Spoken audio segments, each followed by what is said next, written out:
So first, thank you so much, Sandra, for that wonderful introduction. I'm Jawanza, I use he, him pronouns. And before we actually do some introductions from Jasmine and myself, I just wanted to do a couple of quick housekeeping things. One, just so you know, we're recording and we're gonna likely put this on YouTube. So if you're uncomfortable with that, you could turn off your camera and change your name to something anonymous, so you don't have to be documented in that way. And also, if you could keep yourself on mute until we get to our discussion section, that would be super helpful. So I think that's it. Jasmine, am I missing anything important? So just so everyone knows, there is like massive construction outside of Vocal's office right now, and we're trying to figure out Wi-Fi situations and whatnot. No. That banging that you will hear on Jawanza is a high rise going up next to our building. So please bear with us. As you all know, we're trying to find space wherever we can. And then also heads up is we're gonna present a lot of information here. Please feel free to like put comments or questions in the chat. We'll be trying to monitor it throughout the presentation. And there will be a large amount of time at the end of this teach-in to do discussion where we'll open it back up to everybody, hear thoughts, reflections, and kind of work through some of the comments or questions. And then Biz Berthy is on the call. And she's our amazing drug policy organizer. So she's out every day doing outreach, organizing folks who actively and formally use drugs. She's gonna keep an eye on the chat. So if there's something, Biz will be able to try to respond in real time. And if this is something that you would rather save for discussion, please add it to the chat and then we can loop back towards the end. And then Sandra has mentioned this a few times. If you've joined and you've not been able to drop your name, preferred pronouns, organization or location where you're at, that would be awesome into the chat so we can all welcome everyone. And then also wanted to give a shout out to our allies and Deep Love for Drug Policy Alliance, where some of this information they've provided to us and we were able to build upon to make this presentation more, have a couple more different legs. So wanted to say thank you to them. And then the very last thing that I have, and then I'll punt it back to Jawanza, is that we very intentionally called this a brief history of the US drug war. I have spent years and years and years, as well as many other people in the world and in the movement. We could spend years, days, spending time talking about all the tentacles of the drug war. And so just wanted to say this is a tiny snapshot that we have for you all today. And it is about the US drug war. So I think a lot of us know that the US drug war has done economic and human rights violations across the globe. But and that in and of itself is a whole different conversation. So we're just going to be focusing on the domestic US drug war today. And with that, I will pass it back to you, Jay-Z. Thank you so much, JB. I appreciate you. And also, again, to Justin's point, I really apologize for the sound. This is the only option I have because of COVID right now. But I just want to give a quick overview of what Vocal New York is, and then we'll punt back over to JB. So Vocal New York is a statewide grassroots membership organization. We've been around about 20 years, and we work to end mass incarceration, end homelessness, the drug war, and therefore Hep C and overdose, and to end the AIDS epidemic in New York State. And we do that work by building political power with people that are directly impacted. So we organize 4 issue-based unions. So people that are directly impacted by those issues are making decisions for the institution about what platforms on the city and the state level that we want to pass to improve people's conditions, but also we're a movement building organization. And of course, we're a partner organization of People's Action because we're trying to transform not just our state and the state of our members' immediate lives, but transform our society so that we can actually account for the needs of all of our people in all of the ways. And I think before I pass it back to Jasmine, the one thing I will say, which you'll get a lot from me, is when we're talking about drug policy and about drug user health and about drug user rights and the drug war itself, I'm thinking about this in I think both Jasmine and I, and Vocal as an institution and our users union in general, from the premise that the drug war is about so much more than health and equity. In fact, it's not about that at all. And so all of the crises in our society are sort of interwoven into this apparatus of oppression ultimately. And so if it seems hyper politicized, the reality is the drug war has always been a political phenomenon, and we'll demonstrate that via our presentation. So back to you, JB. Thank you. And yeah, so my name is Jasmine. I'm the drug policy coordinator at Vocal New York. And I go by she, her pronouns. I help run and facilitate our state and citywide campaigns around ending the drug war and the overdose crisis. And echoing what Jawanza said, you know, like what I struggle with, and I think many of us on this call, is as we're fighting to keep people alive, as we're fighting for evidence-based solutions, we're constantly sidelined by another policy that adds oil to the well-oiled drug war machine, right? And so for us at Vocal, as well as our members and leaders, is we are always trying to root ourselves to the North Star of ending the drug war, and therefore that's the way we can end the overdose crisis. And so wanted to say that, again, thank you all so much for joining us today. And hopefully this is the beginning of the conversation that we can have, and hopefully there's some things that you learn from this conversation, and I can't wait for the dialogue at the end. And hopefully we can start building a movement in this critical moment, right, to really push back and dismantle, abolish the drug war, and keep saving lives. Jawanza, is there anything else that you want to add in the beginning before we get started? Yeah, thanks, JB. I just forgot to say that I'm the director of organizing at Vocal, and so today my job is to sort of like ensure that there's like a structured process of our, you know, organizing, that the sort of mechanics of organizing functions well, and trying to weave in a political education to that process and to support organizers in their base building and leadership development activities. But I will say also about my story with Vocal that's unique is that I was a member of the organization before I worked here for 2 years, active leader in the Positive Leaders Union. And also, I'm just gonna change permissions so people can't unmute themselves until after until we get to discussion, if that's okay. Sweet, there you go. There you go, Jimmy.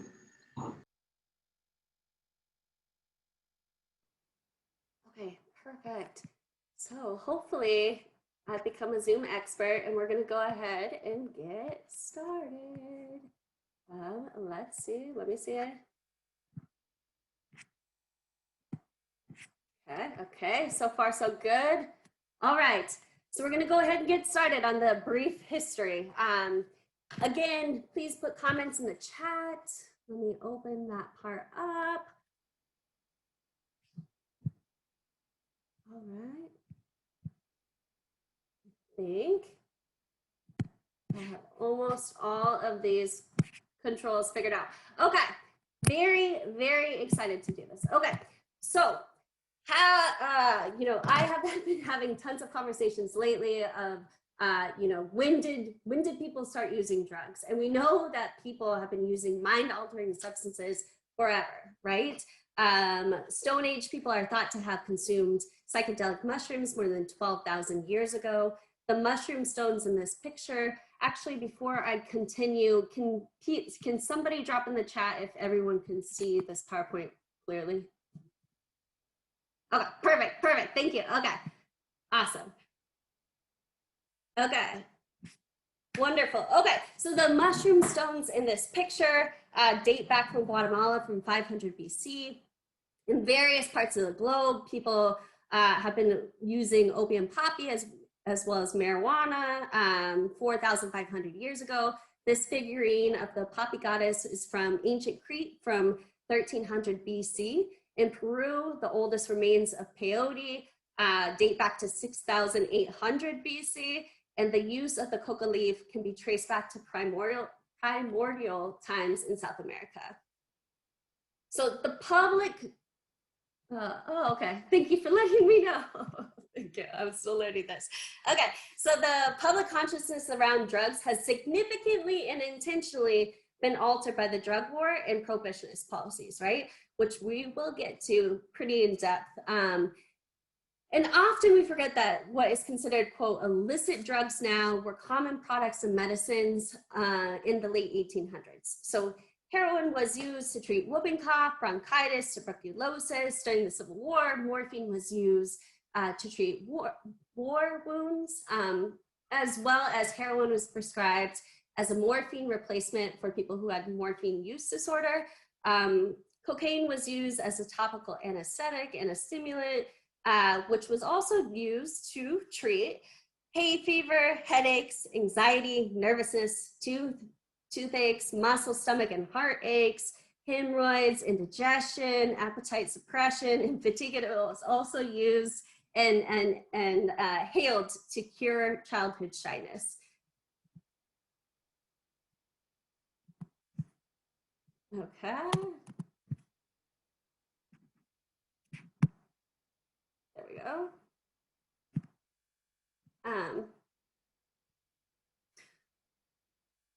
Let me double check to make sure.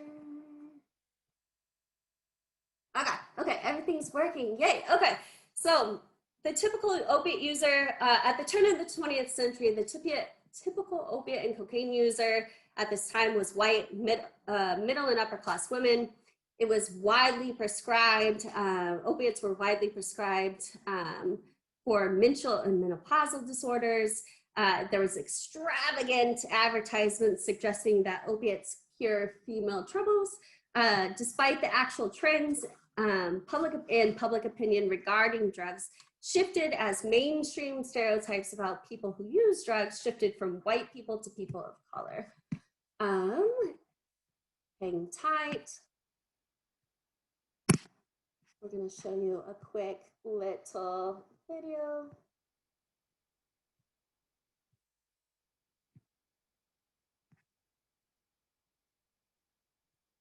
Heroin, people using drugs was something that was just ordinarily accepted. Opium, for example, was used by middle-aged, successful whites, often housewives in the South. If people were addicted or abusing drugs, they were viewed sympathetically as people who had to be helped. It was seen as a public health issue rather than a crime issue. Well, one of the first changes was on the West Coast, when smoking opium was made a criminal offense.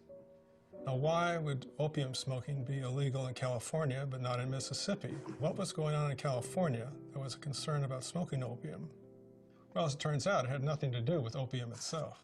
The concern was with the people associated with smoking opium, and that was the Chinese, who had come to this country, and many of whom were in California, working hard, working for very little pay, and becoming part of the American success story. But their success was taking jobs away from white workers.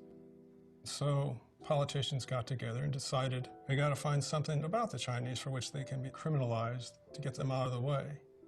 Now, of course, you can't throw people in jail simply because they're Chinese, but you can throw them in jail because they smoke opium.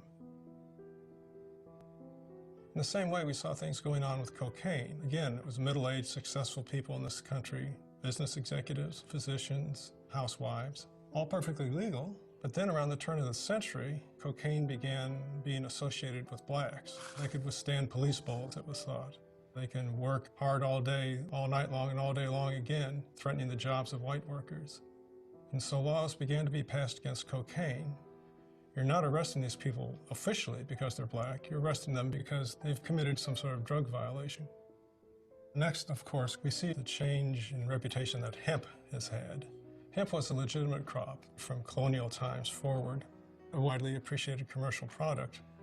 But then in the 1930s, hemp changed into something vicious and fearsome called marijuana, because at that time, marijuana smoking was being associated with Mexicans, working hard, working cheap. And once again, what was being outlawed was not being Mexican, but just some habit associated with Mexicans. These laws set up a very dangerous precedent of racial control.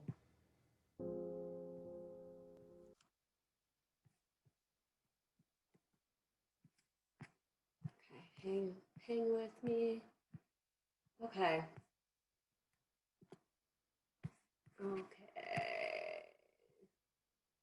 All right, so we start seeing, right, that the drug war is becoming a mechanism to uphold white supremacy and really define who and restrict who is worthy, right, of joining capital and gaining capital. It's fed through narratives, and both the narratives help influence and the narratives help buttress policies. So in the early days, Jawanza will really talk about the modern day drug war, which often, when we hear about the drug war, we think about the modern day, which was declared by Nixon. But the machine was already starting to happen in the early days, as that video kind of demonstrated. So in the early drug war law, we have the 1875 opium was outlawed in San Francisco. Then in 1909, we have the Anti-Opium Act, right? Where Congress made opium a federal offense, but carved out drinking and injecting of tinctures, which was access was largely among upper middle class white people. In 1914, we have the first really aggressive drug law, which was the Harrison Tax Act, where Congress outlawed opium and cocaine. There was a clause in that law where doctors could no longer prescribe opiate-based drugs since, quote, addiction was not a disease. And this is a direct quote from the law. So doctors begin to get targeted and imprisoned, and we start to see people who use these substances and producers were seen as criminal, and it started to set a precedent for today. In 1937 was the Marijuana Tax Act, which was tax on the sale of marijuana.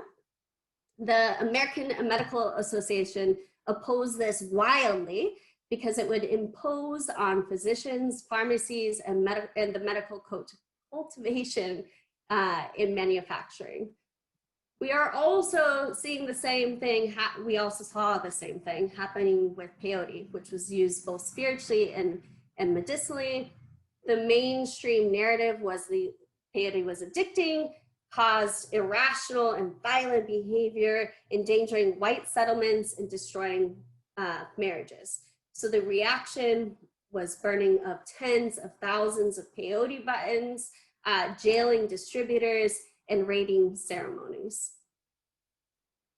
Around that same time, right, in 1917, we have alcohol prohibition.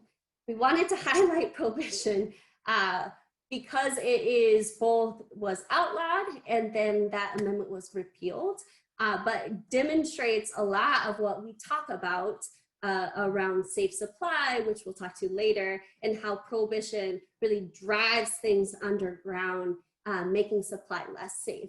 So during prohibition, the narrative was that the saloon culture was plaguing America, the Catholics and Southern Europeans were not American enough. They believed that there was a mass movement, right, bringing together a very wild coalition that believed that if they didn't push for constitutional amendment for prohibition before the 1920 census, the congressional districts would get redrawn, and they would lose because they wouldn't get prohibition across the line because too many people would, quote, be acculturated and new citizens. What we saw during prohibition is the criminal legal system expanded to address the social ills of poverty, they said, which was their point, right, and that was produced from alcohol.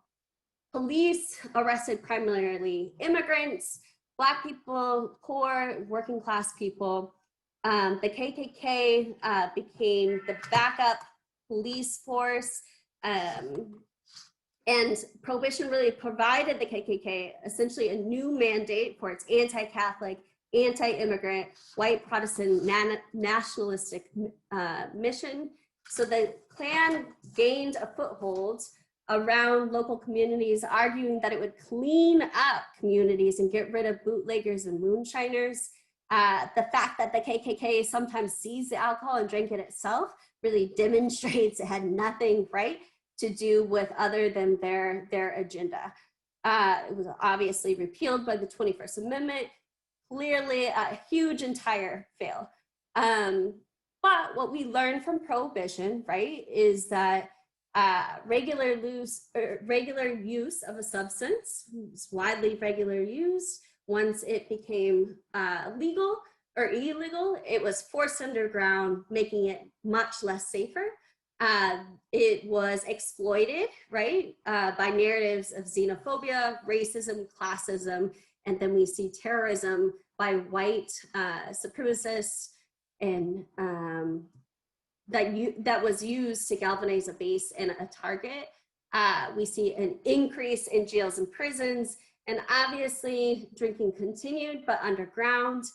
We see a rise in organized crime, a big rise in corruption of democracy and elected officials. And then big businesses blame the saloons for taking away their business, essentially blaming the substance and the people who use it, rather than looking at structural inequality. So the drug war machine was already moving well before it was declared. And then Jawanza, I'm gonna punt it to you. Thank you, JB. Jasmine, would you mind just clicking the send button for me when I say next slide, just because I think it's working weirdly when I try to control your screen. Yeah, no problem. Sorry. So I think first of all, I think we're starting to see that the early stages of using drugs as a way of social and economic control sort of paves the way for what we today know and call the modern war on drugs, or the drug war. And you know, President Nixon in 1971 declared the war on drugs, and Nixon dramatically increased the size and presence of federal drug control agencies and pushed through measures such as mandatory sentencing and no-knock warrants, which we all know has a very intimate relationship to mass incarceration. And the interesting thing about about Nixon, is that his drug war, though insanely political, and which I'll demonstrate later, he does spend 2/3 of the funding for the drug war on abstinence-based treatment. So it's not like always a crystal clear indication of insidious intent, though insidious intent oftentimes is wrapped up inside of drug war policies in the way that we are advancing, health equity, et cetera, in the society. And I do want to point to, Jasmine, do you mind going to the schedule, slide 10?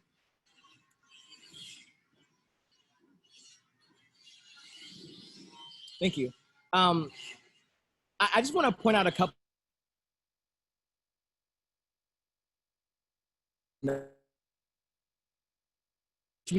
into you that demonstrates why we believe. But if we look at the schedule is this drug enforcement agencies. Sorry, is there an issue? Yeah, will you just go back? You kind of cut out for a second when you started talking about the schedule. Oh, sorry about that. The schedule is this apparatus, as we understand it, as an apparatus of oppression. And if you think about the early histories of the way that drugs were being used in this hyper-racialized way, you can sort of see how that relationship, the sort of like political relationship to a substance and to a group of people, aligns with how the schedule is divided. So on Schedule 1, we can just stop right there. It says, these are supposed to be drugs with no currently accepted medical uses and high potential for abuse. Yet cannabis, also known as marijuana, and we know because of the racialization of cannabis in this country against Mexican immigrants, Mexican workers, we know that we call marijuana because of that. That's why it's in our lexicon. And cannabis being in the Schedule 1, when we know for a fact that cannabis does have medicinal purposes, and it has nothing to do with abuse and everything to do with criminalizing people based off what drugs they use, and like the sort of criminal realities of the schedule are the range of consequence which we get from the drug war that's started by Nixon and then of course carried out by the following presidents.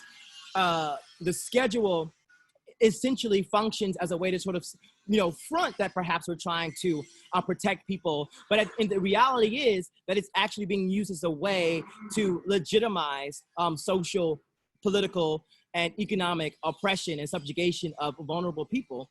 And that remains consistent throughout the decades.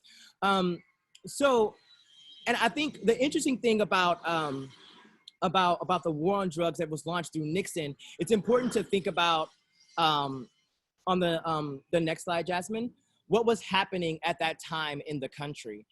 I normally during a teaching, I would ask folks like what was unique about the Nixon's period as president. And I think that we have to understand that the country was, the United States was in the period of incredible political movements, incredible anti-war sentiments, in particular about the Vietnam War. In particular, so the anti-war left was growing and thriving, but also, which also critical to note, is the radical left Black movements are also growing. So we're seeing the rise of these coalitions even being built between sort of left-wing white activists and Black power leaders building, truly significant power and offering up a vision for the future that absolutely challenged the status quo, that absolutely challenged all of the sort of neoliberal type of power brokers like President Nixon at the time. So, of course, just like in the previous days, whenever drugs were used as a way to subjugate people based off of their, for their identity, but to have an excuse, the same exact thing happens in this hyper insidious way with President Nixon, who knows that we have to curtail the power of the anti-war left. We have to curtail the power of the ever-growing Black radical left. Like, how are we going to challenge these folks in a way that doesn't inflame more people to join their ranks? And the only way to do that is to criminalize those folks. And a way that happens is by using drugs as a way to criminalize folks. And if you think that I'm, jumping and making conclusions based off of my own political personality or political agenda, I have to correct you and show you on the next slide, we have a quote that's specifically from the Nixon administration about this very phenomenon. So I'm just gonna read this. You want to know what this was really all about? The Nixon White House had two enemies, the anti-war left and Black people. You understand what I'm saying? We knew we couldn't make it illegal to be either against the war or Black, but by getting the public to associate the hippies with marijuana and Blacks with heroin, and then criminalizing both heavily, we could disrupt those communities. We could arrest their leaders, raid their homes, break up their meetings, and vilify them night after night on the evening news. Did we know we were lying about the drugs? Of course we did. And that was from John Ehrlichman, counsel and assistant to President Nixon for domestic affairs and a Watergate conspirator as well.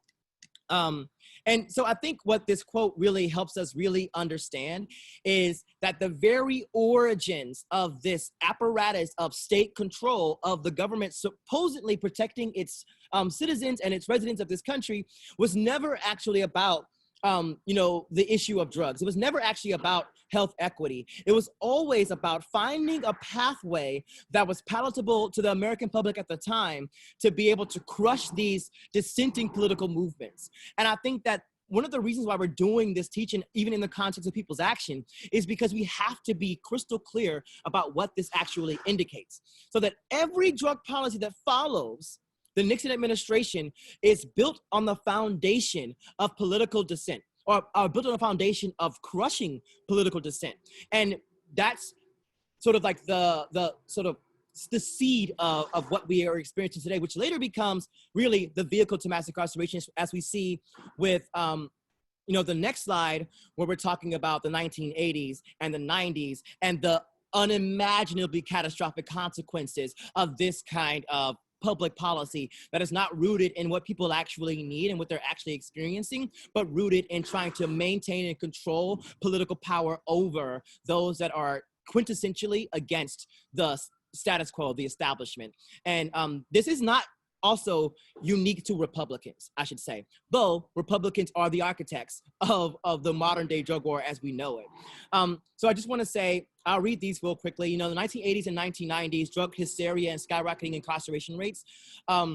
Incarceration for nonviolent drug law offenses increased by 800% between 1980 and 1997, when we know, as Jasmine demonstrated before, for thousands of years, we've been using drugs. All of a sudden, we understand how the drug war can be used as a political tool that to also as a vehicle to facilitate the growth of other economic markets at the expense of people. So, you know, there's zero tolerance policing in school policies, the DARE drug education program, which a lot of us who grew up in the 90s are very much aware of. You know, the federal ban on syringe exchange programs, and we know, of course, the consequences of banning syringe exchange programs.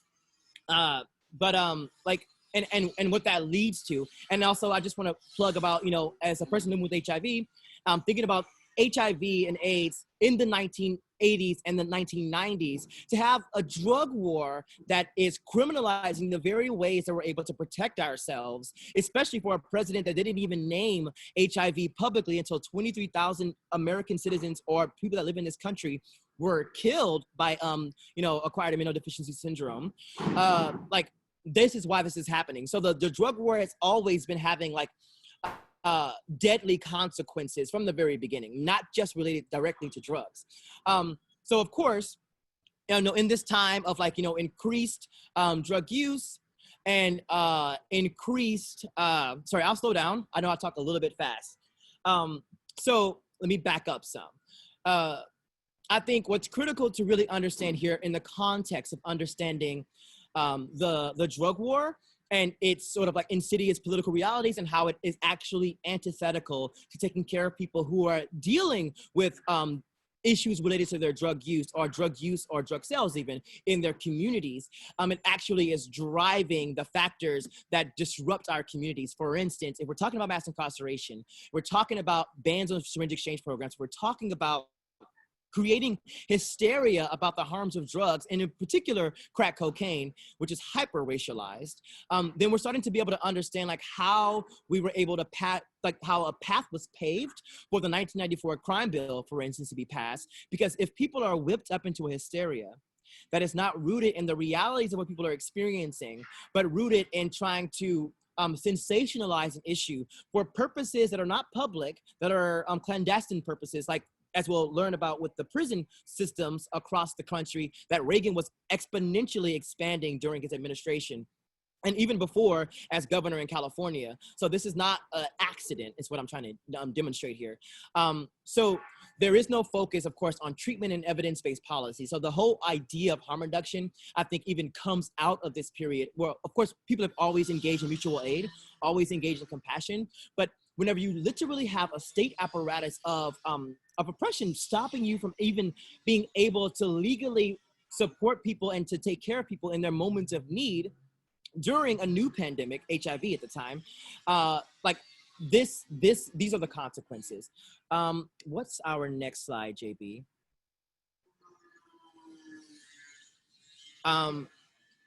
You know, I should also just name for posterity purposes. You know, after making the drug wars. After making the war on drugs into a cause for national panic, you know, Reagan continued with his plan to privatize the prison system by passing several criminal justice reforms that devastated the existing prison system. And during the height of the war on drugs, Reagan passed the Sentencing Reform Act of 1984, which eliminated probation and parole for certain offenses and mandated longer sentences for others. So, I mean, and there's far more data, which we are welcome or willing at any moment to share with anybody on this call. But essentially what I'm trying to make sure that folks understand is that while once the drug war is launched, as this chart indicates, we see how the increase in prisons is so exponential. And so like when I say that the war on drugs has been the vehicle to mass incarceration, I'm noting these realities. And I'm noting the hyper politicized realities of this situation, because while simultaneously launching a war on drugs and expanding it, the Reagan administration, while also having their hands heavily involved in the private industry of prisons, then you understand the intimate connection between mass incarceration and prisons and the war on drugs. And, you know, politicians, elected officials, foregoing what people actually need for other purposes that are oftentimes connected to capital, which is why I, as an individual, am explicitly anti-capitalist. Because if the profit motive is at the bottom of everything that we're doing and how we're sort of crafting public policy and how we're advocating for public policy, or for that matter, not advocating for it, then we're always going to run into these kinds of issues. Yeah, and of course, Biz in the chat, it says, not to mention the history of modern U.S. imperialism.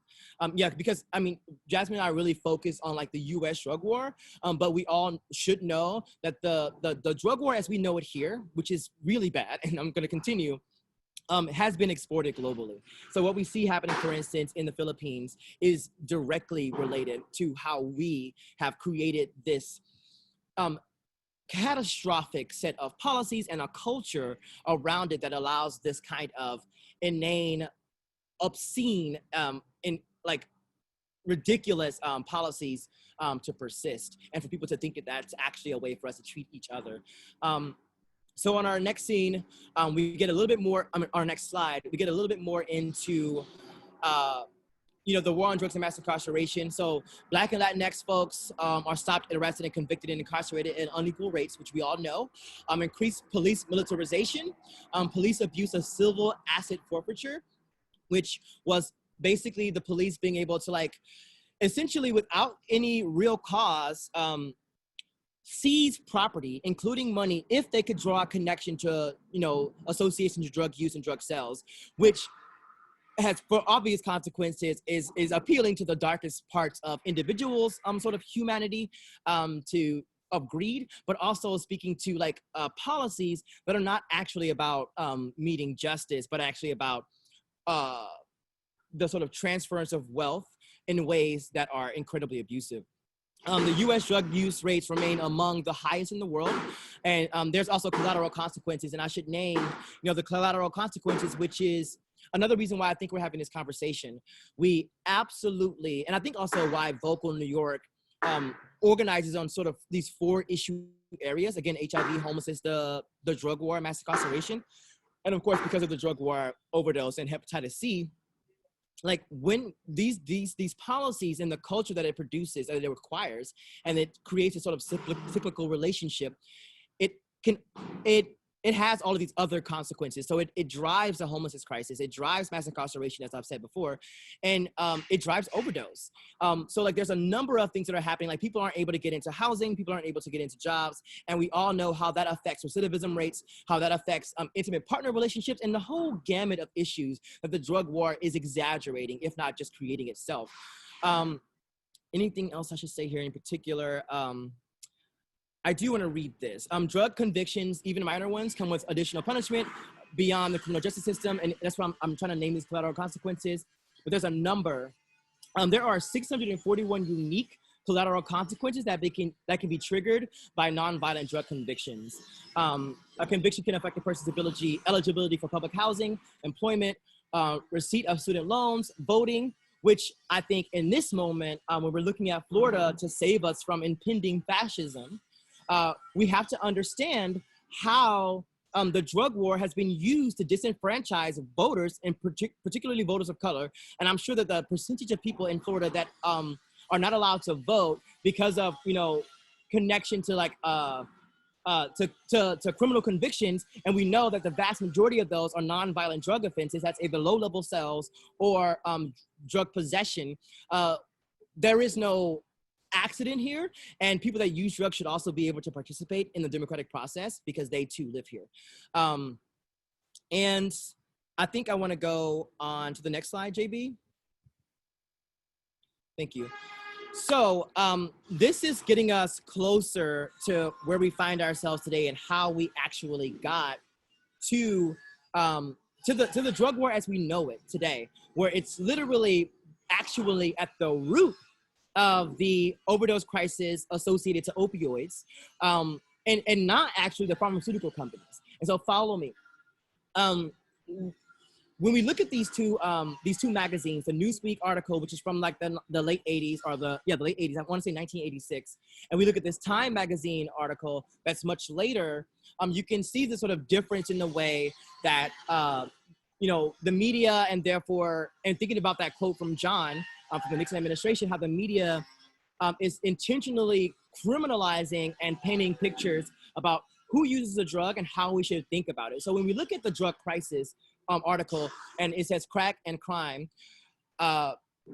there's already been this intentional association to crack to Black folks, in particular Black women.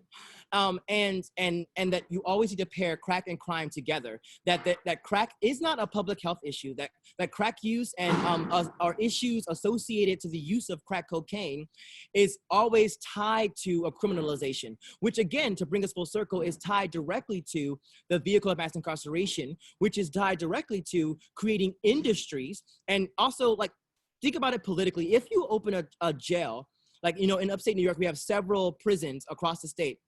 If you open a jail inside of a smaller town, a suburban town, outside of a big city, and then most of the people that are going to that prison are from the bigger urban metropolitan areas oftentimes, what happens is entire industries, entire lives, entire communities are built around these jails and prisons. Not only, I don't want to get into gerrymandering, voting, and all of these other phenomena that arise because of that as a consequence, but at the very base, if you stop filling those beds in those prisons, then you disrupt the income and the lives of the people that have built their lives around the prison, the people that work there, the people that service the prison, the people that live in the community that have, you know, a partner that works in the prison.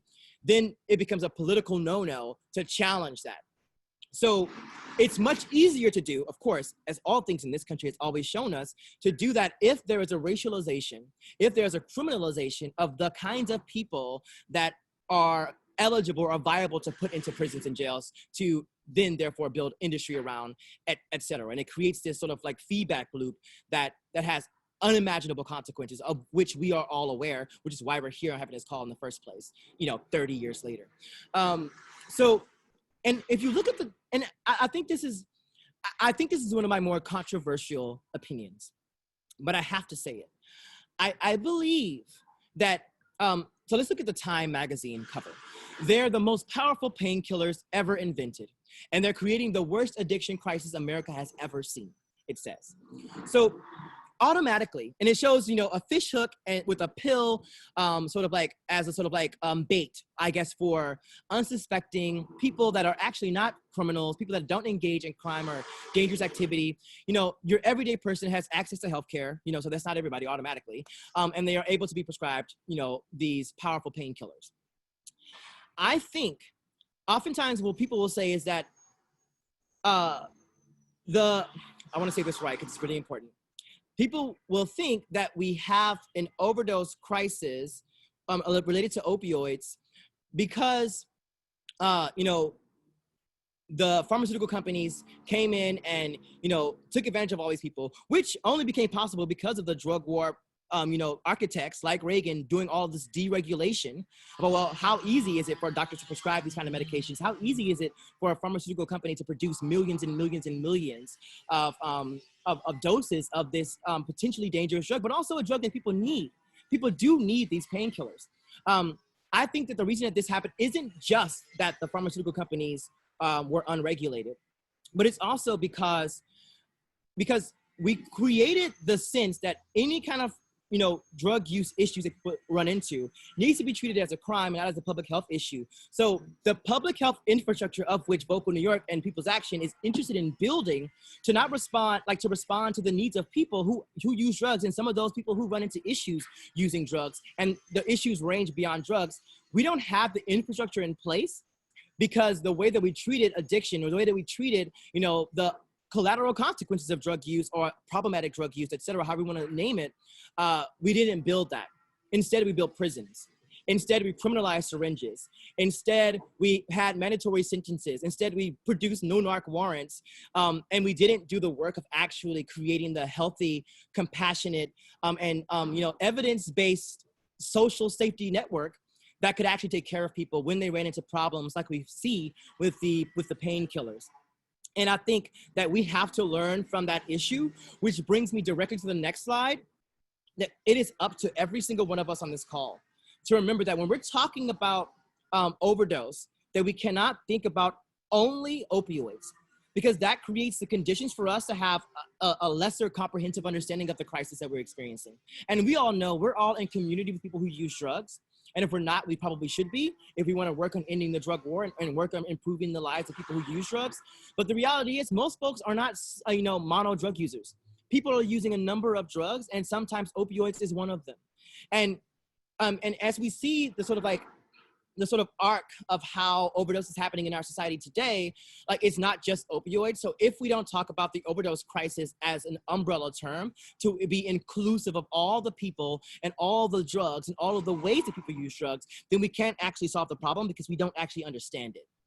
So it's critical that we think about that and that we are intentional about using that language, because that forces us to account for all of our people who are active and former drug users, or in people who are at risk of overdose. I'm gonna pop it back over to JB. Is that cool?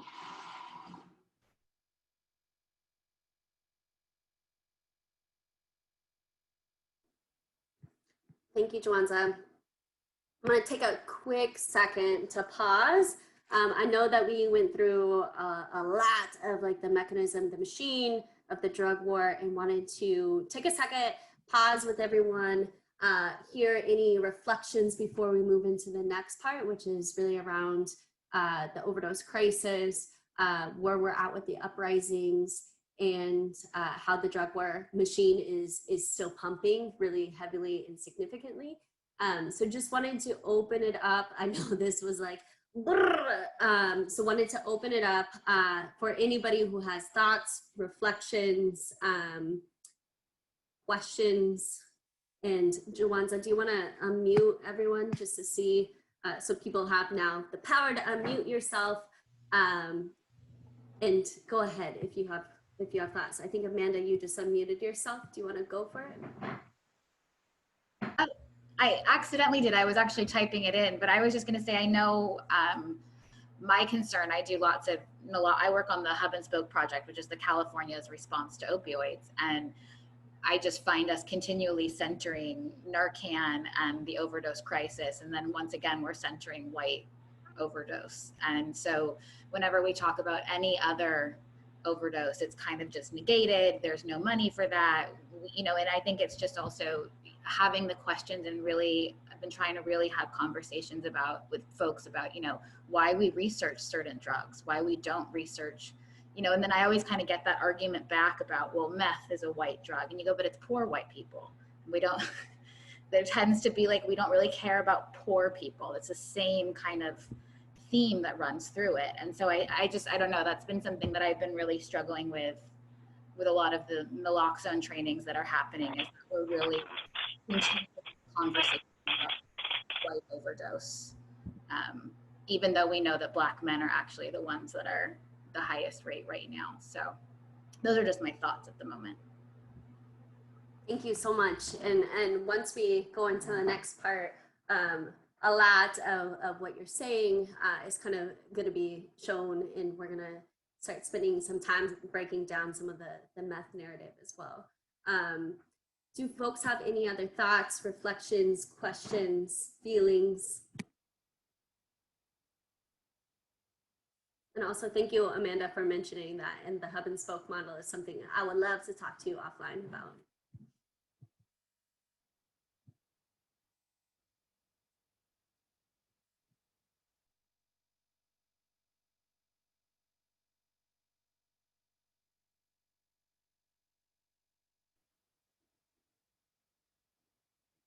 Okay, and feel free. So Brittany just wrote the fact in the chat, not the facts, the chat. Folks in position of power have great opportunity to use this recording when teaching students, folks entering the field. Thanks so much for this talk. Thank you. And you know, a lot of folks on this call, it sounds like, are in the field. And Jawanza and I and Biz have had intentional conversations around how do we do teach-ins like this around the drug war for legislators. And so that's another thing that I've been thinking about as well, of, you know, like I was on a call with the incoming senator the other day, and I was like, hey, you all need to realize, and we'll talk about this in the next part of the presentation, that it's great that you helped us pass bills around medication-assisted treatment. Not great that you pushed to schedule fentanyl. Like, let's talk about how you just undid what we're fighting for. And so if folks are interested in that too, I think all of us are really down to, well, we're definitely, Jawanza and I are definitely down to share this presentation, doctor it up for however you want within your own areas. And I think all of us would love to hear, like, if you are able to do teach-ins or legislative briefings, like successes and opportunities or growing moments, because it is something too that like we're thinking about as well. And then Monty wrote, we need to organize nationally to advocate in our local communities regarding the need for drug policy reform.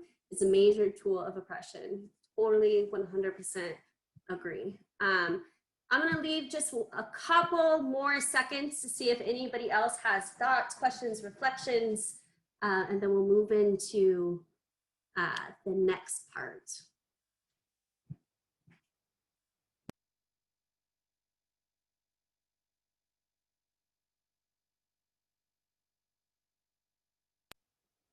Okay, cool. That was our halftime. Lots of stuff in the beginning. Yeah, and even if you have things that you're like, you all did not mention this part. Okay. So Jawanza really geared us up for where we're going next in this presentation. So where we're at now, this is, there we go. We're kind of gonna move into the overdose crisis as this part of the conversation. So recently, I think it was last month, the CDC put out preliminary data for 2019, which was devastating. I think a lot of us saw that. Many people in the field know that the overdose crisis has been increasing. So 2019 preliminary data is that 72,000 people were killed from a preventable overdose in 2019. And this chart really shows that the overdose crisis is continually rising.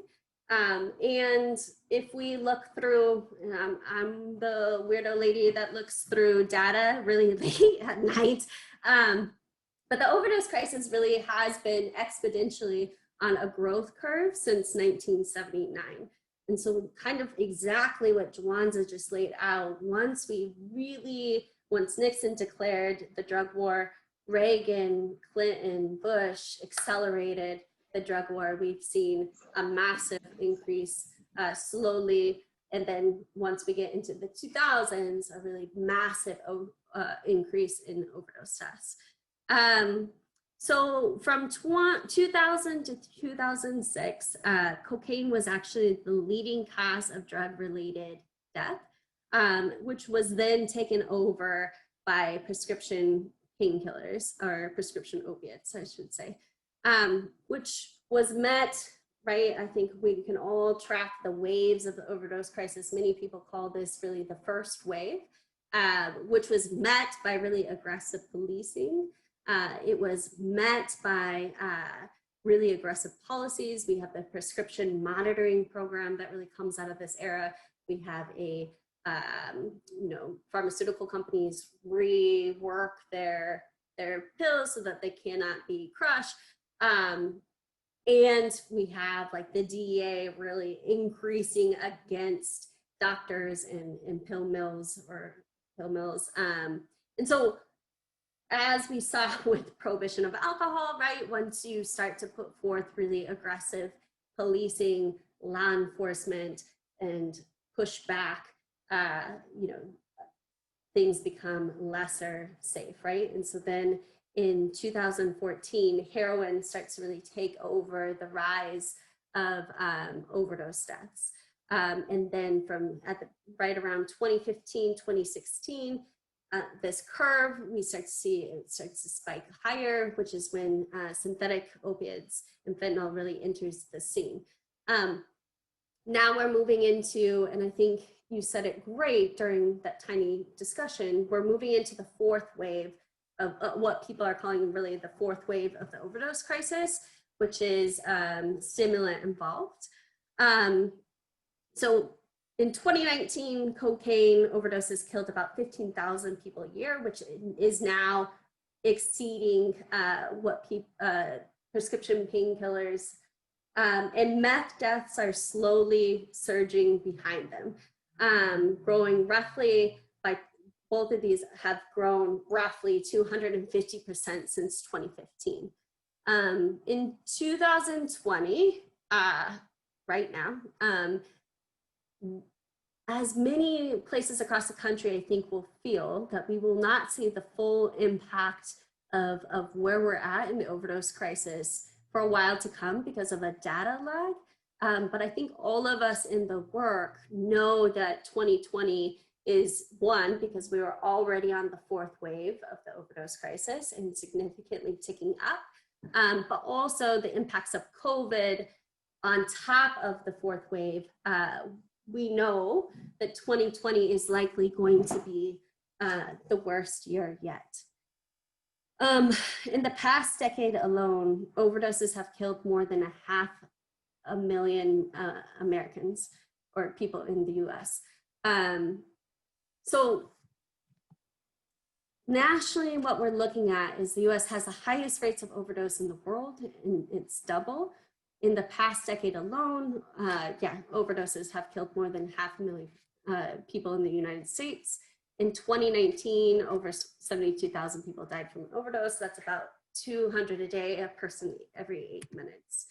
And I just want to pause. These slides usually, are very intense for me to say out loud, but also to recognize that all of these deaths are preventable, and to really hold space for folks, in the chat or at the end.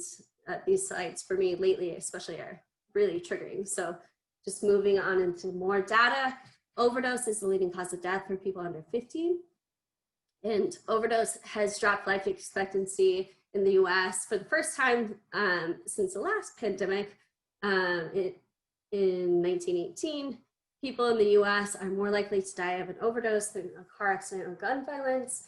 And on average, between 2011 and 2016, the overdose death involving fentanyl increased 141% each year among the Black community and 118% among Latinx, compared to 61% for whites. Overdose rose almost 18% across the country when stay-at-home orders were implemented in mid-March. 2020 is projected to be the worst year yet, and we're moving really into the fourth wave.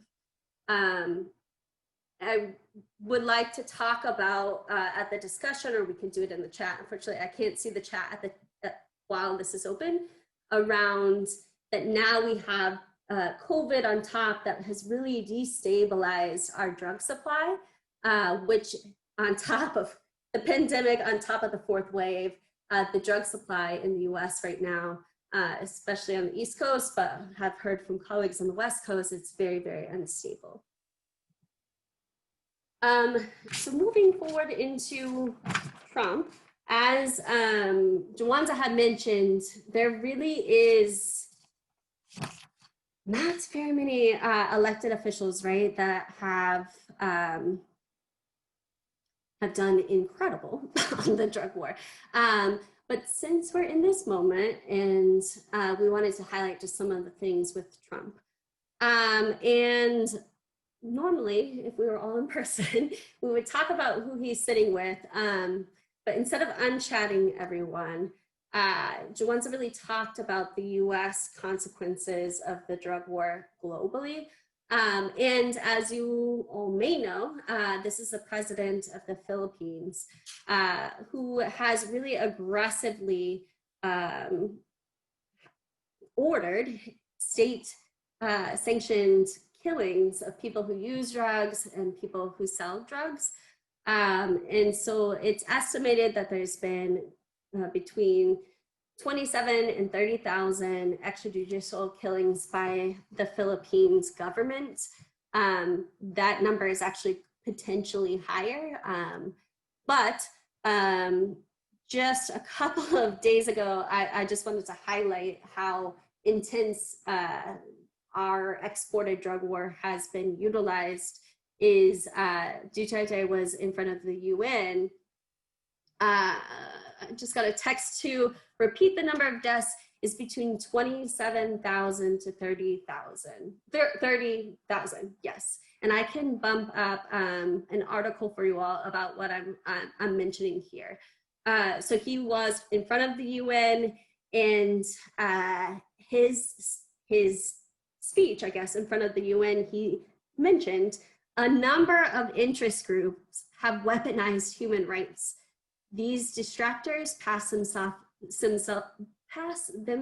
off as human rights advocates while preying on the most vulnerable humans, even using children as soldiers or human shields. Even schools are not spared from their malevolent and anti-government propaganda. They hide their misdeeds under a blanket of human rights, but the blood oozes through. And there is a large coalition of people internationally pushing back on his extrajudicial killings, where he's been cited for human rights violations. And he's essentially saying people talking about the human rights are actually using anti-government propaganda. So just wanted to highlight that in the travesties of our exported drug war. And Trump has been obviously terrible on many, if not all things, and the drug war and the overdose crisis is no different. And now he's using the same, and Jawanza will mention some of this during when we talk about the uprisings, the same rhetoric and ideologies that were the foundations of the drug war, such as tough on crime, we gotta make America great again, law and order, and a lot of his rhetoric towards people who use drugs is incredibly stigmatizing as well. So early on in Trump's administration, he proposed the death penalty for drug users, said he was going to end HIV by 2030, but never mentions public health resources for people who use drugs. Obvious note here is Pence was instrumental in creating the HIV crisis in Indiana when he was governor. The Department of Justice has sued Philadelphia over safer consumption spaces, and the Trump administration put out a roadmap to end the crisis with zero mention of harm reduction strategies. He declared a war on vapes, spurring a national reaction, and then backtracked because his supporters said that they wouldn't vote for him. I want to pause here and say that Jawanza and I also debated if we should include slides of Obama's administration, as well as some of the impacts that Biden has done on the drug war. And given the time that we wanted to leave for discussion, we decided to skip that, but I will note there's plenty of articles that we can push you to that literally not very many people have done great on the drug war, right? And so as we talked about during our short pause, is we have a lot of work to do. Jawanza, I'm gonna pass it back to you. Thank you so much, Jasmine. So, I mean, these two images, again, were we doing a traditional teaching, I would have asked folks, what do you see here? And like, why would we suddenly put a photograph of what it looks like a liquor store is burning, and a person is holding an American flag upside down in act of protest that some people would term a riot. Or are, you know, rioting and looting, all the sort of like hysteria. And on the right, we see a photograph, a mural, gigantic, beautiful painting, Breonna Taylor, the Black woman that was shot and killed in her house by police who used a drug war policy, the no-knock warrants, to enter into someone's home and shoot her while she was asleep in bed. I think that one of the things that I really want to indicate here is, like, you know, there's this whole movement across the country of folks calling to defund the police and challenging policing as a modality of creating and maintaining safety. Jasmine and I were like architect organizers of direct action in New York City that later became called Occupy City Hall, where we were calling on the city of New York to divest at least $1 billion out of the NYPD budget and invest that money into housing, healthcare, education, and social services. And by that, we mean, programming and evidence-based treatments options for people who are active drug users. It's just sort of like help people understand that safety isn't about having people patrolling our streets with deadly weapons, but about creating the kinds of communities that are actually going to take care of our people. And I put this here because every interaction with all of the people that you can think about, all of the Black and brown people, in particular Black people that have been killed via police violence, oftentimes a justification for their killing is that they were on drugs, that they were using marijuana, that they were associated to someone who sells drugs, like Breonna Taylor. And so what I'm trying to indicate here is that the drug war produced this culture that allows for the justification, of killing Black people extrajudicially. And I'll also say that what's critical and why I so love to work with the Drug Policy Alliance also is because we understand that almost most interactions with police that Black and brown people in urban centers experience, and the entry point of that interaction is the presumption of drug use or drug sales. So let me say that again. The very entry point that most Black and brown people experience police interactions is via some justification connected to the war on drugs. And we see how oftentimes that leads to a situation where a person is strangled to death on the street, a person is shot in their beds while they're sleeping, a person is suspected of having using marijuana, and even people that are not cops, like George Zimmerman, are stalking teenage children with Arizona water bottle, like Arizona drink and Skittles candy, and using the potential of marijuana, et cetera, as justification. And I'll also bring back Mike Brown. We'll remember that, one of the sort of justifications for having slaughtered Mike Brown in the street with a gun and left him there for over 4 hours, his dead body for the whole community to see, which is a terrorizing thing to do. One of the things that the cop that killed him said was that I looked in his eyes and he seemed like he was a monster. I looked in his eyes and I felt unsafe. And I think the language he used was that I saw a demon. Don't quote me, but I'm sure he said demon. And there was also this sort of like connection that, oh, well, Mike Brown was killed in the street because he stole cigarillos from a convenience store. And we all know that it's a dog whistle to say, oh, if this person is stealing cigarillos, he was going to use marijuana. And he was using marijuana, which is why the police officer had no choice but to shoot him. And because we know, as we learned from the early days of cocaine use with Black people, that Black people that use cocaine, or drugs for that matter, are inhuman. But you can't shoot, you got to shoot them 10 times versus 1 time. You can't use non-lethal force because they're non-human. So not only are we subhuman as Black people, or not fully a human in this country, but then also we're non-human, something beyond human, something dark. And drugs have always been used as a legitimizing factor in that situation, creating the conditions for a number of other inflammations of social, unrest. So on the next slide,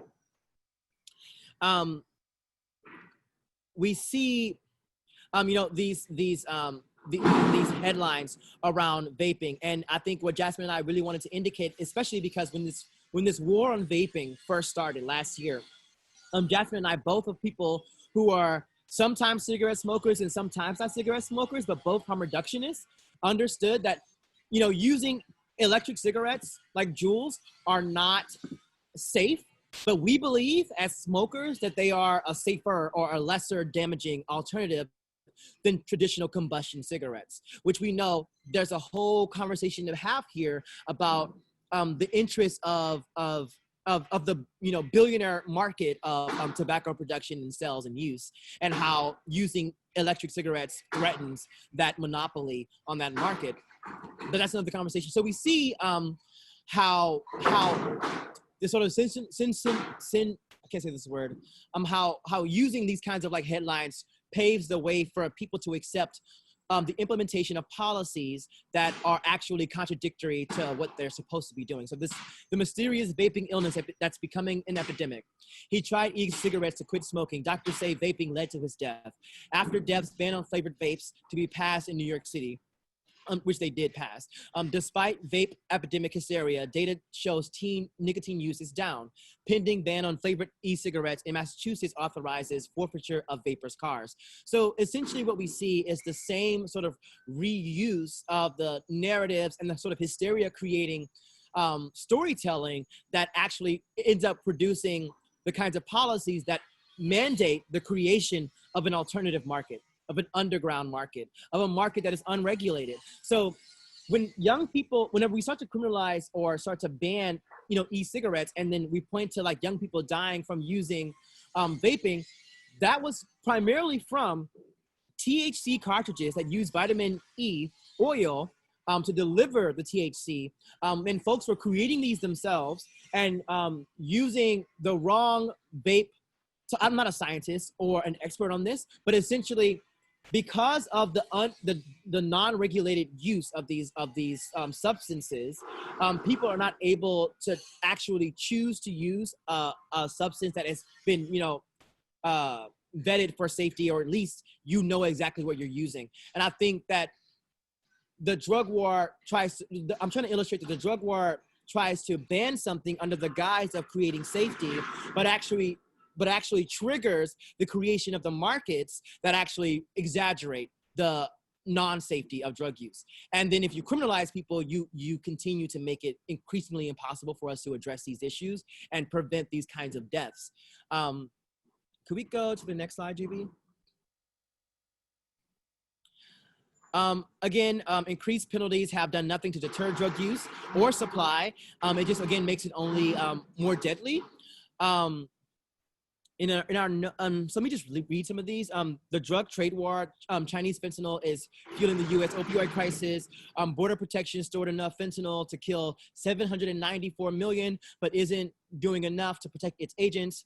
Cop overdoses after touching fentanyl, and the police chief says that he could have died. What can make a 911 call a felony? Fentanyl at the scene. Proposals aim to permanently make fentanyl a Schedule I narcotic. And I think the reason that we really wanted to talk about this, and I think Jasmine can talk more profoundly about it, the realities of fentanyl, but the issue is that the drug war, prohibition, and this kind of criminalizing and sensationalizing of this synthetic opioid doesn't actually keep us safe, because even if we criminalize it, people are still going to find access to it. So how about we figure out alternatives to criminalization so that people are actually informed about what drugs they're using? But that will never, ever, ever happen if people risk going to prison or being murdered by police if they want to test their drug supply, if they want to use these drugs and they're hyper and ever criminalized. And then they're also creating this sort of culture that uplifts the passing of these bills, the scheduling of fentanyl, because that stuff is only possible if the people allow it. And we only okay things when we've been whipped into a hysteria that is not evidence-based, that is not based in, science, but based in, these fear-mongering tactics, which are intimately connected, again, to the facilitation of mass incarceration, to the disruption of entire communities for purposes connected to profit.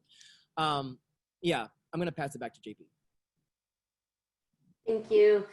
Yeah, and we wanted to highlight this, and I wanted to go back a little bit and talk about the waves of the overdose crisis, and really how fentanyl is both accelerating mass death across our country, as well as during COVID, as I talked about, the drug supply being super unstable.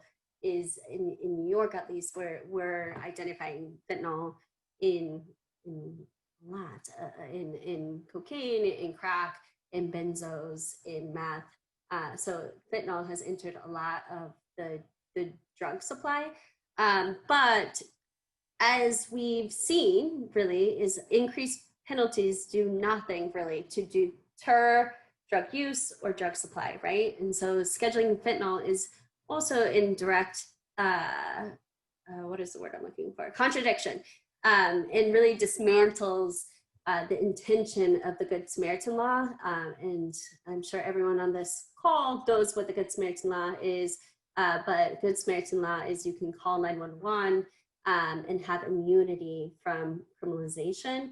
But given where we're at and with fentanyl, a lot of people are being prosecuted for a felony or drug-induced homicide laws, which I'll get to the next slide, around having, it's the way of the state and government to push back on the rise of fentanyl-related overdose deaths. And I will say, like in New York City, and I know in places across the country, overdose, if people call 911 with an overdose, it is investigated as a crime scene.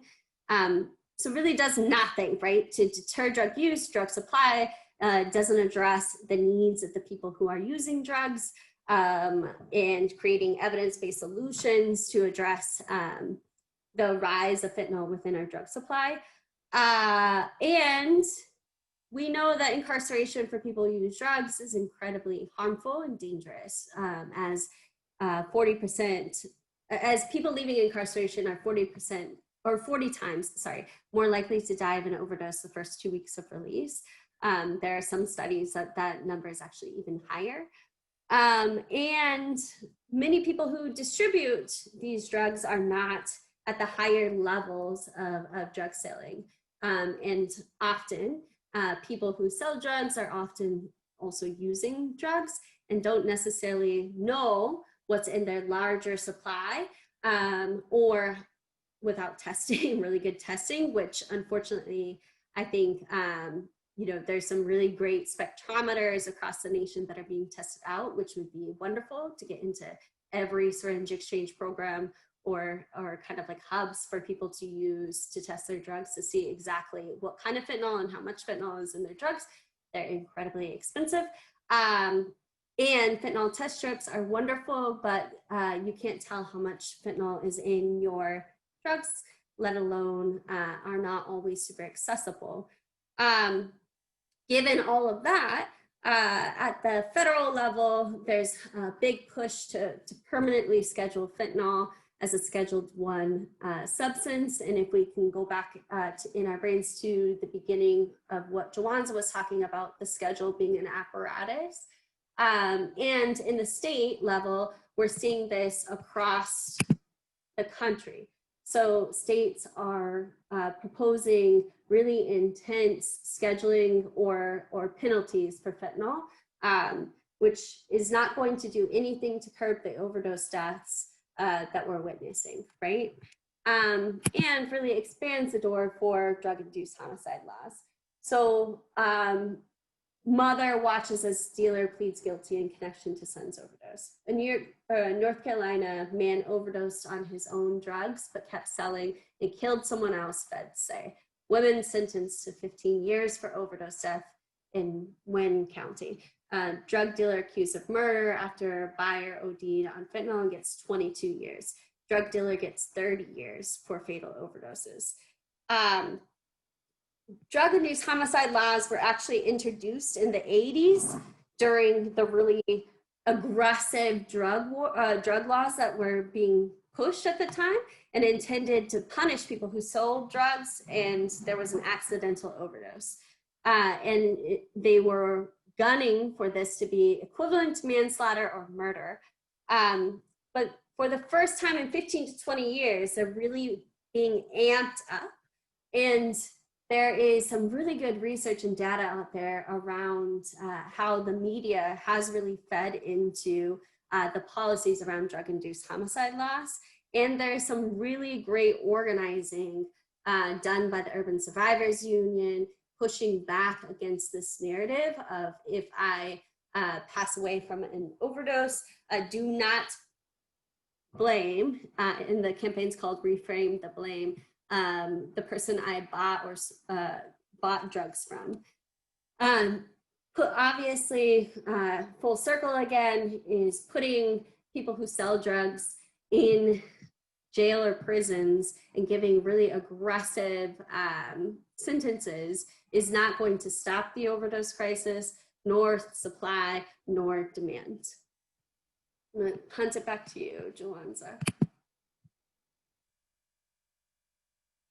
I think, thank you, Jasmine. I think this this page shows us some slides that really, remind us of the danger, and it's really just sort of a continuation that, like, of how how the state, the capital S state, oftentimes creates this character, creates this persona that it's okay to abuse politically, socially, economically, to imprison, to arrest, to maim and kill via a drug. And we see the same thing happening with meth. And I think this is another reason why we have to be very intentional about accounting for the range of drugs that people use and the range of folks that use them and when they use them. But I just want to read these really quick. Meth mayhem, LA's homeless meth addiction epidemic fueled by CJ&G drug cartel, enabled by Prop 47. Suspects on meth are hard to take down with tasers, so many end up dead in Colorado. Her baby was stillborn because of meth. Police say now she's charged with murder. Now remember, who are the folks in the popular imagination that are using meth? Who are the folks that are actually using, drug like meth? And I think that for me, it's important to remember that essentially what's happening is a drug is being used to criminalize people for using a substance as a scapegoat and using substance as a scapegoat. And I think a lot about classism here. I think a lot about Black people. I think a lot about Black queer people as people that are uniquely vulnerable to these kinds of storytelling, and the consequences are immeasurable. I think, and the next slide, Jasmine, I think really illustrates, and I'm sorry again about the background noise. I had to take my headphones off.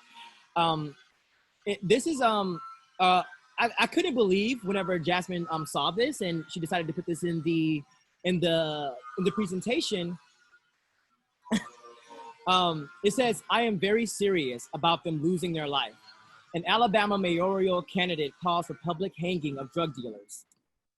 I think this really encapsulates the ultimate consequence of the kind of anti-drug user rhetoric that makes it possible and a viable campaign idea for someone running for office to say that they want public hangings connected to people that sell drugs to people, which indicates a sort of divorcement from democracy, in my opinion. It indicates a divorcement from a legitimate attempt to build a more perfect society for all of us.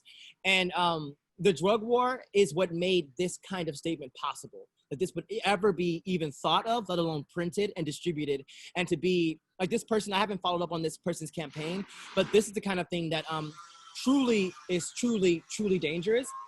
And Jasmine, the next slide is actually solutions, but if you could skip that one, and I'm gonna come back to it for you to do, but I added a slide. Is it not there for you? No, it's not. Can you refresh your page? Is that too much? Sorry, y'all. This is really important.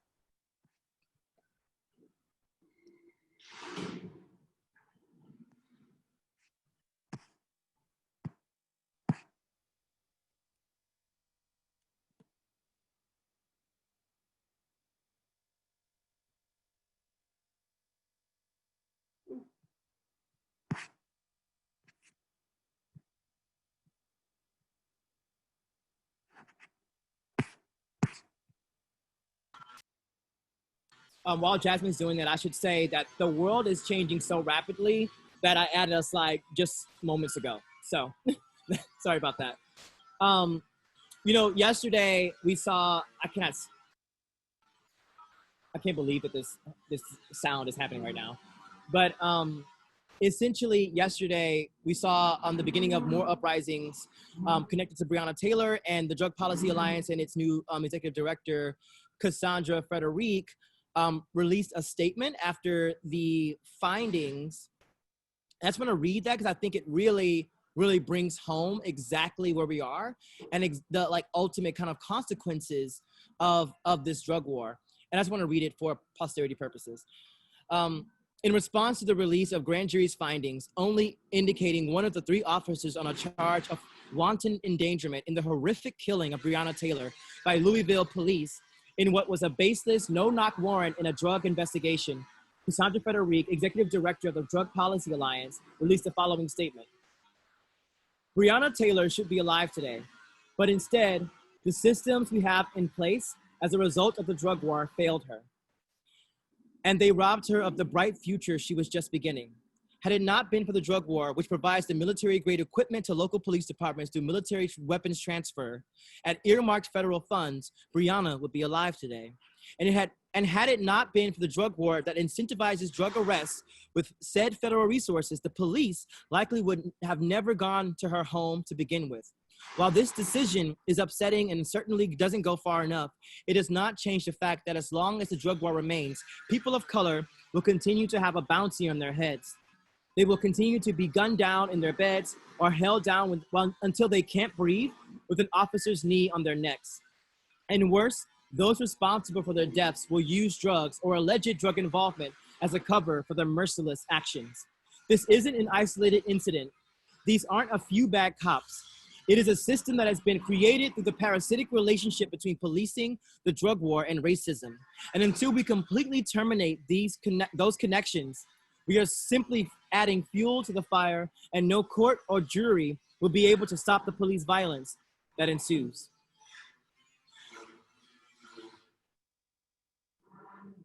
That's it, JB. Okay. And then I think we wanted to leave with some solutions, and obviously a lot of folks on this call, I think even through the little discussion we were having, there's a lot of solutions, right? And I think one thing that I have been grappling with, especially in the moments of COVID, as we saw a very weak system of harm reduction or any substance use related evidence-based solution infrastructure was already weak and underfunded and has completely crumbled. And so what I've been really grappling with lately is I feel like not only one are our policies wildly behind to the moment that we're currently in. Two, I'm grappling with how do we really talk and insert the conversations. And I think Jawanza, Cassandra's statement is really encompassing this tension of the world democracy, the uprisings, the overdose crisis, and the pandemic like colliding onto each other while the well-oiled drug machine continues to keep pumping. And so these are solutions that I think, you know, we all as people in this work and this movement have talked about for a while. And I'm also like really grappling and struggling with how do we start to call for more and how do we call for the things that are needed and take up the space that we really should be doing at this critical moment. Because I think somebody in the chat earlier was saying like, we're already behind and we need to move forward faster.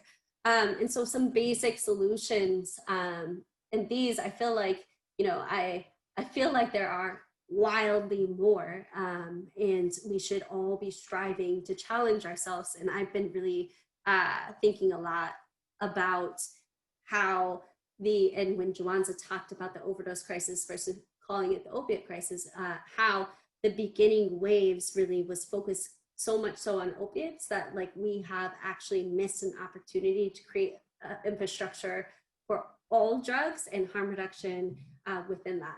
So some of the things that we call for at Vocal New York is universal access to evidence-based solutions and life-saving public health tools. So naloxone, harm reduction, overdose prevention centers is what we call them in New York, also known as safer consumption spaces, also known as safer injecting facilities. Universal access to medication-assisted treatment. And when we say that, we're usually highlighting only methadone and buprenorphine, and an expansion of either research or how to start moving forward the conversation around MAT for non-opiate substances. Remove drugs and drug use from the criminal legal system and the carceral systems, right? I think Jawanza did a great job of highlighting the drug war isn't just around criminalization, but we see that really entering so many different spheres of policy, education. We see it in family services. We see it in mental health. We see it in tenants' rights. Like we see it really everywhere that the drug war has had tentacles that reach in so far and deep that it's created carceral systems in nearly every policy arena. Defund the police and reinvest that money into housing, healthcare, social services, and education.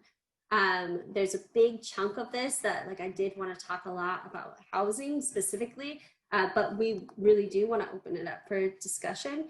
And then the decriminalization of drugs, I've been really grappling with how do we start to push even farther than that around legalization and bringing stuff above ground and safe supply. And what that looks like economically, what that looks like for people's ability to join markets above ground, but also that we can really start to have a more safe supply for people who are using. And so with that, I'm gonna stop this slideshow and open it up. Jawanza, if you don't mind unmuting everyone, and we'll open it up, and we wanted to spend the last 20 minutes with you all. Thank you for staying till the very end. This was, Jawanza and I have joked that it's very hard to do this over Zoom versus like in person, hanging out with everybody and talking all the way through. And I think we're still trying to figure out how to do that with like a large crew unmute. So wanted to open it up to folks. Feel free to chime in with thoughts, questions, if there's some specific thing that didn't really jive with you, if there's something that you feel like to highlight or things that you too are grappling with, I think we would love to like just open it up to everybody.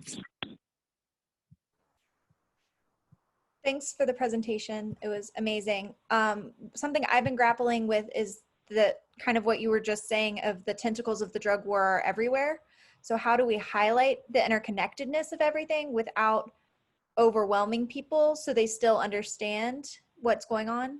I feel like y'all's presentation does a really good job of that. I just wanted tips.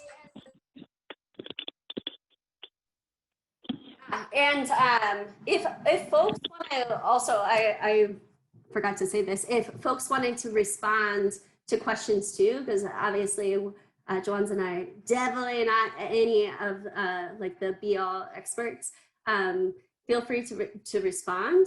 And I think to your point, like that's something too that I grapple with too, because there are so many different parts, right?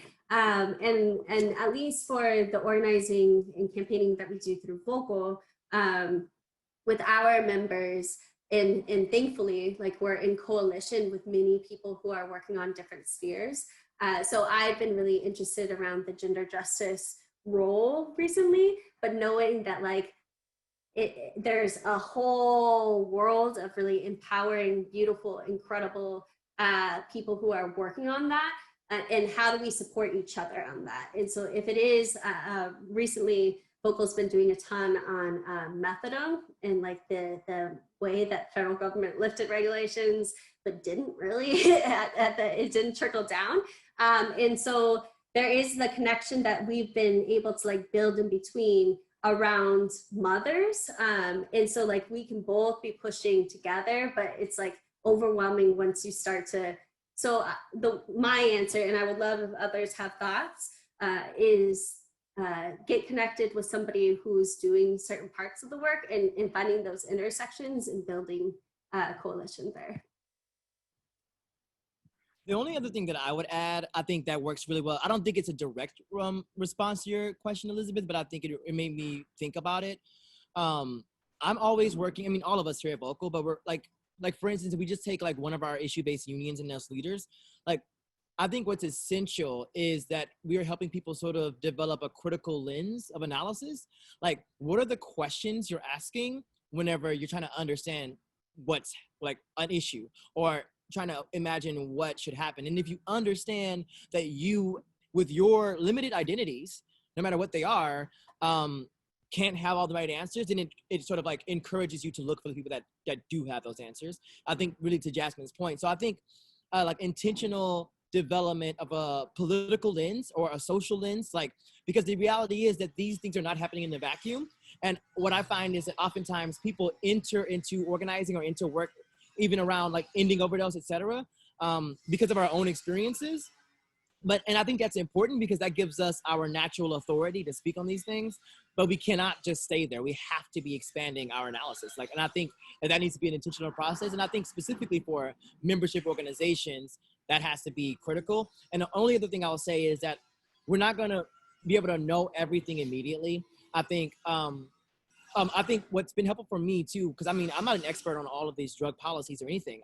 I just understand what's happening socially. And then because of, drug use in my own family and life, I understand, some parts, but not all parts.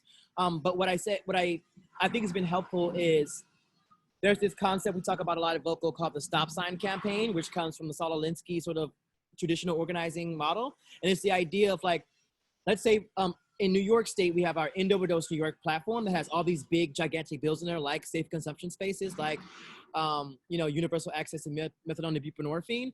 But we also had a campaign that Jasmine ran that was really profound, which was to remove prior authorization from MAT. Now, the reason I named this is because leaders get to learn about so much about drug policy and about the issue by trying to advance that campaign. And even though that campaign is a much more achievable, even though it has been gargantuan task, even here in New York, to even get that basic thing passed, but it's far different than fully having universal access to MAT or then, implementing safe consumption spaces across the state, which we've gotten pretty close to getting both of those things. I think, but we're not there yet. But I'm saying that to say it's like, you kind of learn that stuff from being engaged with the things that are achievable in your mind. Yeah. Hopefully that's helpful.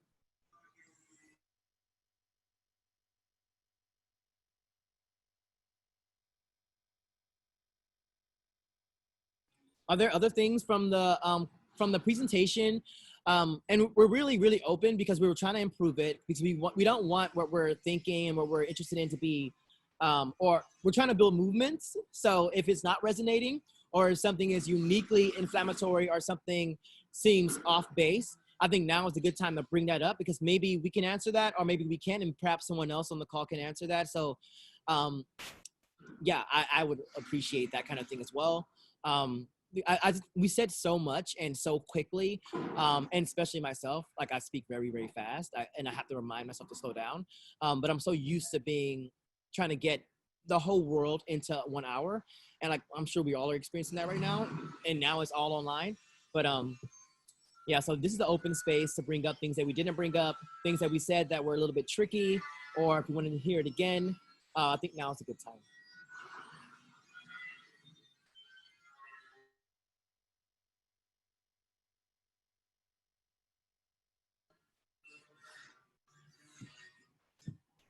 And if not, Jasmine, are there other things, and you're on mute, I don't know if you're trying to speak. Are there other things that we should definitely cover? Biz, I don't know if there's anything that you wanted to share. Are you organizer?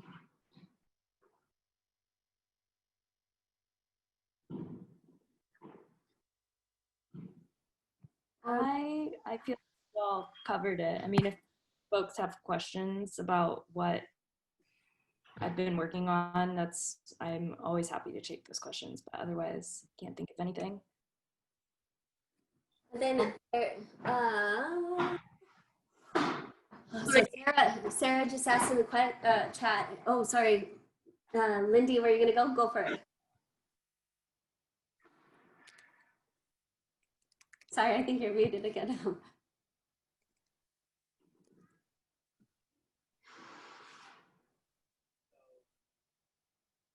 Okay, I think you're still muted. I'm gonna chat until you figure it out, and once you do, just interrupt me.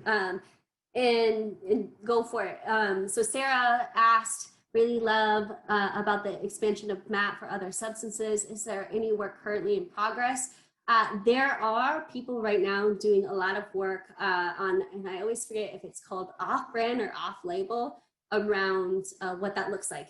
And I'm sure there are folks on this call that have way more of the research than I do. I just like am hopping on phones with providers asking about like what that looks like, and through like the policies of like Medicaid, et cetera, that we can help elevate and support that work.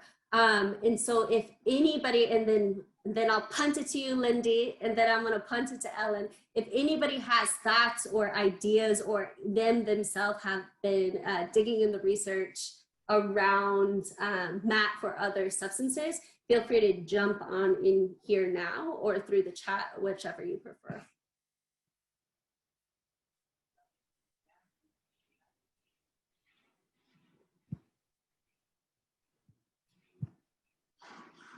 Okay. Okay, I think I got it. Yay! Okay, go for it. Well, no, and thank you. That question overlapped what I was going to ask about. Like, what kind of MAT things are you doing right now? And then I also just wanted to ask Jawanza directly, because I feel like I may fill a similar role in our harm reduction like work that we're doing down here. And like, how do you bridge that, like what you're doing on the ground and what you do in the agency with the work that you do towards policy? Do you connect that much, or is it mostly just you presenting and stuff now?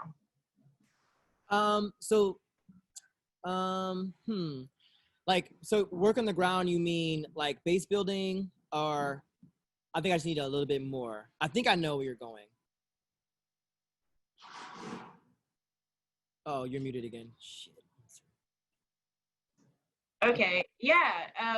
Really, I think just sort of like, how do you use your personal life knowledge and all of the energy you have related to policy and the work that you're doing with people and with your staff to just sort of push things forward? Like, what does your daily life look like when you're trying to get all that done? Oh, sure. So, well, we have an increasingly a phenomenal team. One, so like for instance, Biz is right now, like Biz will do like outreach outside of methadone clinics. And whenever it was before COVID, we would do teach-ins inside of like syringe exchange programs, et cetera, and help people, really just offer up to people a perspective or a framework to understand drug use and drug policy that is not about, necessarily medicine, not about criminalization, not about their drug use as an individual and how to get them into safe use. That's important. Our syringe exchange handles that kind of stuff downstairs with our participants. But our work is to connect people to the realities of the drug war and to get them to get politically involved. And I think one of the clearest ways to do that is like through your rap, through the way that you talk to people. One of the most powerful ways that I heard a UU organizer in the past say it was he would go to syringe exchange programs and he would talk to folks. And one of the questions he would ask, like, hey, my name's so-and-so from Boca, New York. We work to, in the drug war and in overdose. I was wondering, do you know how many people died from an overdose this year? And then we'll say the number, 72,000. And then you'll ask the person, okay, well, how many of those deaths do you think are okay? And any person that you actually want to work with is going to say none of them. And so it's like, that's the sort of like hook in. And I think, then really being intentional about leadership development, about creating political education sessions, but it can never be just theoretical. It has to be, what are your immediate and concrete needs, but not necessarily case management for you as an individual, but people just like you. We're trying to build a base of people that are experiencing an issue that's widely felt, and then that triggers for us the need for a campaign. But that can only happen if we're cyclically involved with people that are like, in a sort of immediate experience of the issues. And those are the people that ultimately end up in the users union leadership to make decisions about what platforms we fight for and how we fight. But essentially, I would love to talk to you more to talk specifically about my role, because it kind of is, it's director of organizing, and there's a lot of that happening, but a lot of it is trying to perfect the processes of political education and helping people draw the connections in their personal life that has absolutely almost nothing to do with them or their behaviors, and everything to do with policies that have made, that have created these conditions that exaggerate the things that people are experiencing, or that sort of creates this delusion or this sort of like disreality that's not rooted in like evidence or evidence-based treatment or in dignified like recognition of human beings, but in sort of people have to unlearn this character that they are, which is why we don't like to use words like addict and all these things. If people describe themselves in that way, that's okay. But for us, it's important to remind people that human beings use drugs, have always used drugs. And if you ran into problems, the problem isn't that you are a fuck up. The problem is that the society around you is not being compassionate enough. And the reason why is not because of the drug use, it's because of the profit motive. That's for me. That's how I mostly cut it. But I could talk to you more about the specifics. You could always totally email me. I'm totally down. But I don't know if Biz wanted to add anything to that, since, Biz really did a lot, like Jasmine mentioned, the most recent methadone campaign that we're working on. And, it's been doing a lot of like on the ground interaction with people. Yeah, and cool stuff. Do you want to add anything, Biz? You don't have to. Oh, she's muted. Wait, are people not able to unmute themselves? What is going on? No, I had to ask though, but I really couldn't say it better the way that you just said it, Jawanza, so I don't have too much to add. But yeah, I think really the job of being an organizer is like working with folks and giving them the tools and the framework to understand sort of their positionality in life and politicizing that and getting them agitated. And I will say that particularly with methadone folks right now, I've noticed that people more so than before COVID are very ready to be politicized just because of the amount of like just bullshit that they've been put through and forced to go through during this time. So I've been really trying to like harvest that energy. Yeah. Thank you, Biz. And we're running up close to on time, so I'm going to definitely punch it over to Ellen from People's Action to send us out. And I know I can speak for Jasmine also by saying, thank you all so much. Like, this is always a little bit nerve-wracking for us because we really want to be intentional about how we're spending people's time. And this is a really big deal, and we want to make sure that we're, speaking truth to power, but doing it in a way that's, truly informed. And Jasmine did a lot of work to build out our talking points. And so I think she really deserves recognition for that. Well, I just want to recognize everybody and then punt to Ellen. Thank you so much to everybody for being on. Obviously, please send us feedback, questions, thoughts. And I know Ellen and Jawanza and I will send an email shortly after with the recording as well as the PowerPoint where you guys can chop up and our emails and anything. So Ellen, thank you for also doing the work, sending this out and all of that. So we'll punt it to you, and thank you to everybody. How do we unmute Ellen? We're still figuring out Zoom after all of these years. All right, can y'all hear me? Awesome, okay, great. So yeah, I mean, I was gonna just start out by shouting out Jawanza, Jasmine, and Biz. Like, y'all are incredible, and thank you for pulling this together and making it work over Zoom and so that so many people could be here together. So this would be the moment in a real training where we'd all give a round of applause, but on Zoom, let's all like do a dance or something to say thank y'all for your work, and this is what we need to be doing in this moment. So my name's Ellen, I use she and her pronouns, and I'm the campaign director for the drug policy, harm reduction, and criminal justice work at People's Action. Sandra introduced the organization at the beginning and our cohort, but just to review briefly, we're a national network of state and local grassroots power organizations across the United States. And our cohort specifically, the overdose crisis cohort, is working to build a broad-based cohort across geographies, experiences, race, class, et cetera. We really want to bridge that rural, urban, suburban, black, brown, white divide that currently exists oftentimes for this. So I just want to throw out real quick before y'all hop off, 2 quick ways to take action. Number 1 is I'm going to drop a link in the chat for putting in support for the MORE Act, which decriminalizes marijuana. It's a national piece, a federal piece of legislation.